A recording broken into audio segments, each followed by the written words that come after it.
Bonjour et bienvenue dans votre émission Le Grand Miss. Le Grand Miss, c'est votre émission de décryptage, là où l'actualité est passée au crible, sans langue de bois, avec rigueur et pédagogie.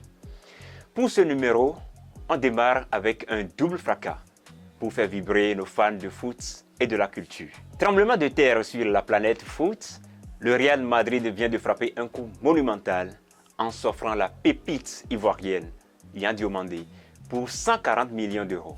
Un transfert record qui fait déjà saliver les supporters merengues et fait grincer déjà des dents du côté Barça.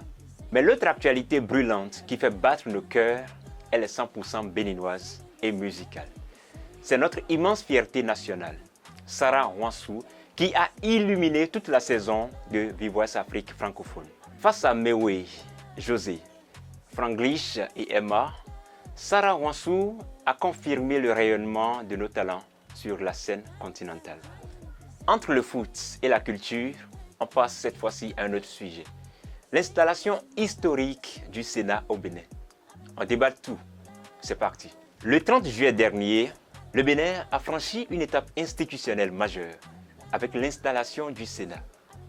2 jours plus tard, lors des festivités du 66e anniversaire de notre indépendance, on voit les sénateurs autour du chef de l'État, marquant ainsi leur première apparition publique sous cette nouvelle configuration.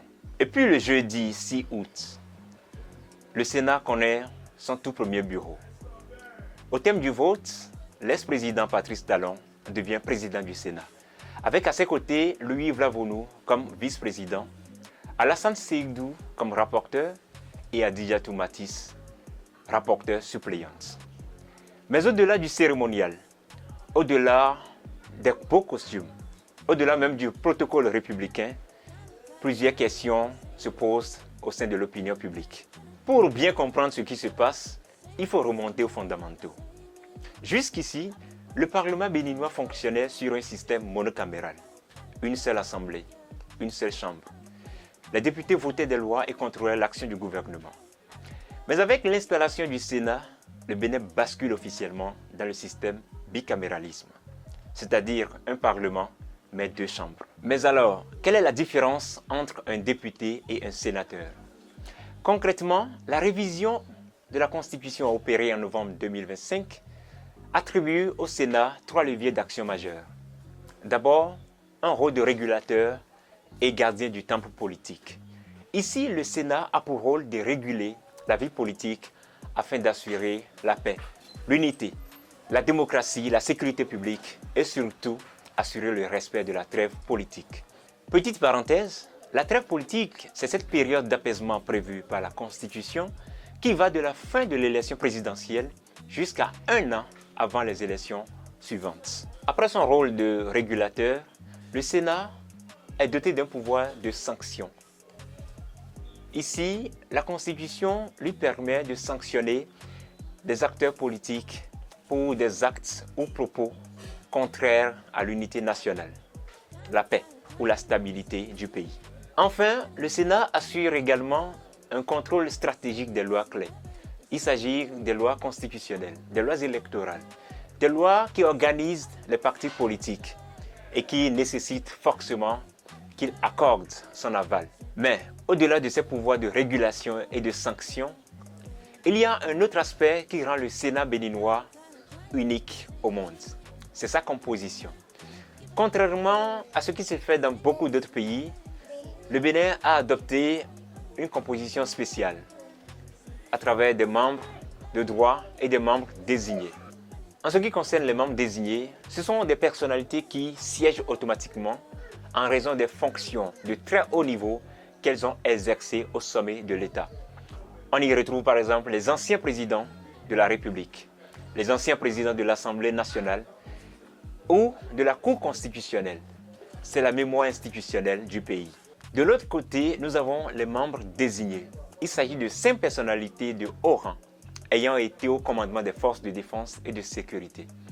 Mais au cas où le nombre des membres du droit et les 5 personnalités de haut rang n'atteint pas le minimum de 25, il est procédé par le chef de l'État et le président de l'Assemblée nationale à la désignation d'un nombre complémentaire de membres, de telle sorte à atteindre le minimum de 25 membres. Pour bien comprendre et saisir la portée de cette réforme, sachant que le Bénin n'invente pas la roue, le système à 2 chambres existe déjà dans de grandes démocraties, telles que la France, les États-Unis et ici en Afrique de l'Ouest, la Côte d'Ivoire, le Nigeria ou encore le Togo tout près ont déjà expérimenté le système bicaméralisme.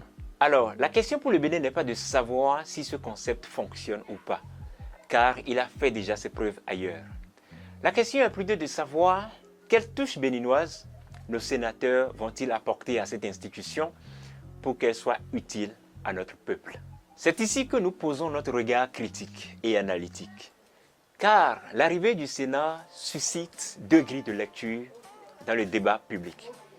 D'un côté, il y a les partisans du oui, ceux qui voient une avancée démocratique majeure. Pour eux, le Sénat consolide la séparation et l'équilibre des pouvoirs. Mais de l'autre côté, il y a des réserves citoyennes qu'il ne faut pas ignorer.